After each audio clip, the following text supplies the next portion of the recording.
bill lading number, all those put remarks every time you change duty statuses and stuff like that. So the same thing applies for ELDs.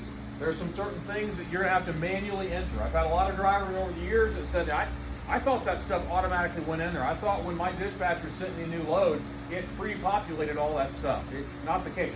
You need to enter some things in. So there's several different, there's actually 6 things under this regulation. The most common ones would be your truck power unit number, your trailer unit number. Now your truck number, I don't know, I'm guessing probably doesn't change as much. You guys pretty much drive the same truck every day? All right, so that one you don't really have to mess with too much, but I'm guessing you guys do a lot of intermodal stuff. Your chassis are changing all the time. Unless you guys own your own chassis, I assume that you're probably pulling some rail chassis. So you need to change your trailer unit number. You need to at least have one of them in there for the day. Because if we've got you stopped, we're looking at your chassis, we see that number, we look on your ELD, and that's the same one from 2 weeks ago, or 7 days ago, and you haven't been changing it. So make sure you're changing that, and then your shipping document number too. If you don't have a shipping document number, you can just put in there who the shipper and what the commodity is, just like you could on paper. You could put intermodal container and BNSF. That would be perfectly fine. That's your, whatever your commodity is, because you probably don't know all the time what's inside the container, or it could be empty containers or something too, as long as you've got something in there.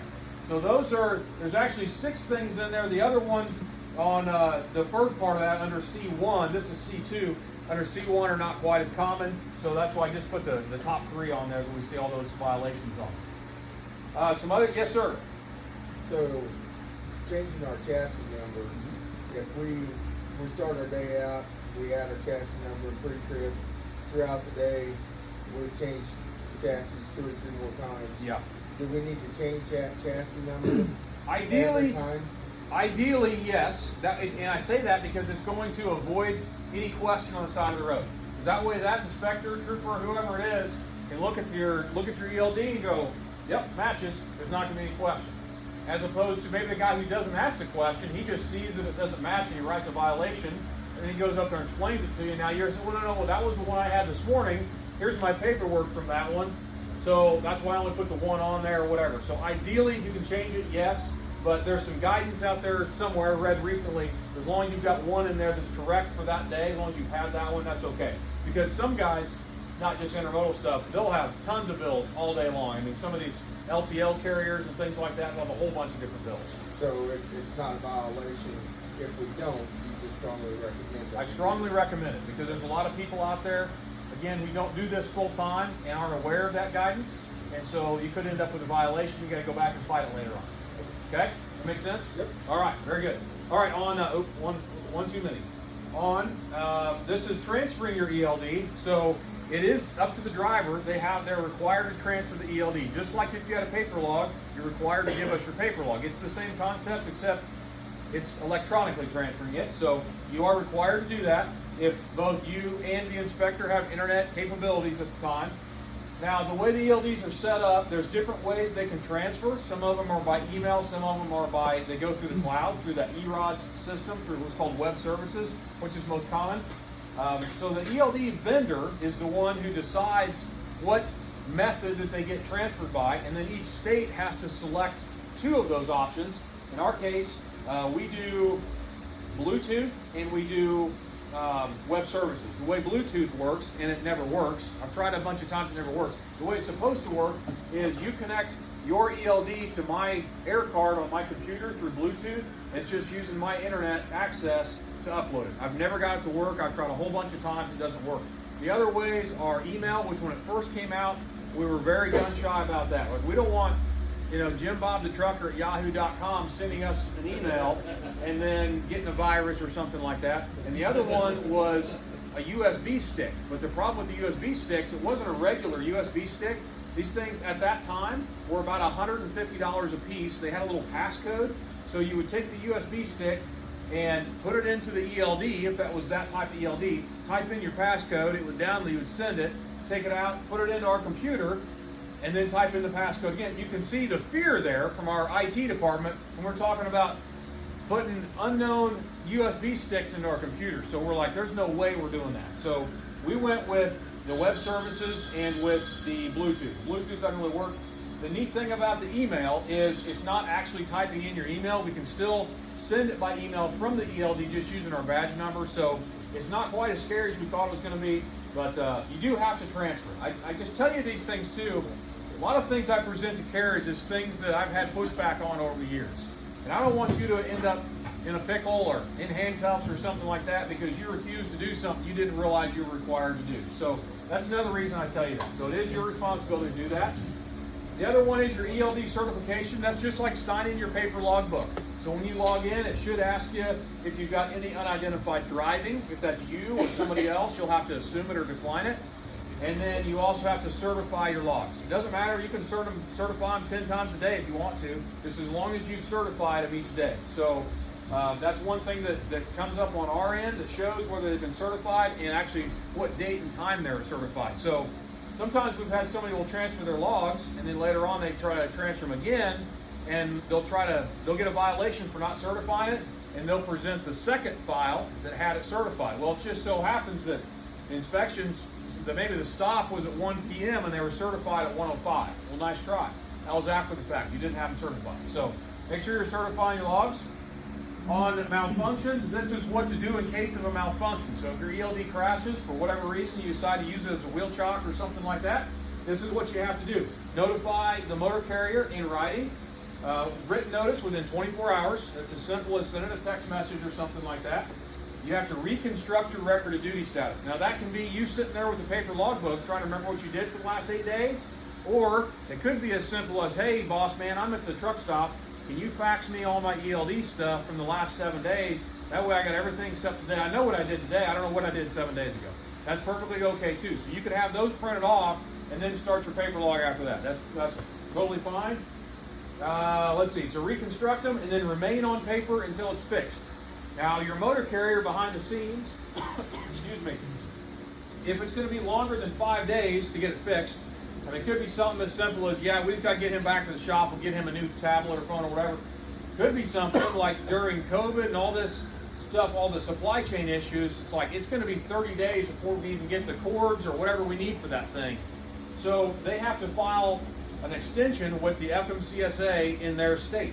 So if they're a Kansas-based carrier, they'll have to file it with our division office in Kansas. It says, hey, this is the vehicle, this is the VIN, this is the ELD, this is why we need extra time.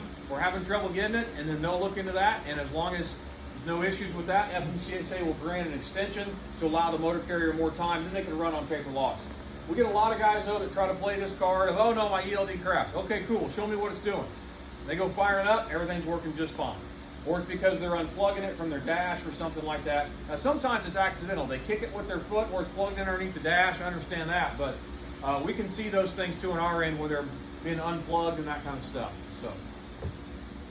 So how long can a driver operate then under an ELD malfunction? So after you got to notify the division administrator within 5 days, if it's going to be longer than that, that, hey, something's going on with this ELD. And as long as they have that written notice with them, we will accept that. Basically, a copy of the letters may have been emailed to you that says, hey, boss man sent this in to FMCSA last week. That's why I'm still on a paper log. A lot of times what I find, too, is guys think that they can do things without, they don't really know the why behind it. Like, hey, are you on an ELD? No. Why not? Well, I don't know. Didn't know I needed one. Okay. Or the boss man told me I didn't need one or something. Or, well, how come you're still on paper logs? You've got 2 weeks worth of paper logs. How come you're still on paper? I don't know. It's just kind of one of those kind of ignorance things. They just don't know. They've never really asked. The boss man told them something. They want to trust their boss. So as long as they've got this extension, they've got that thing with them, then they are deemed to be in compliance. We'll accept that on the roadside inspection.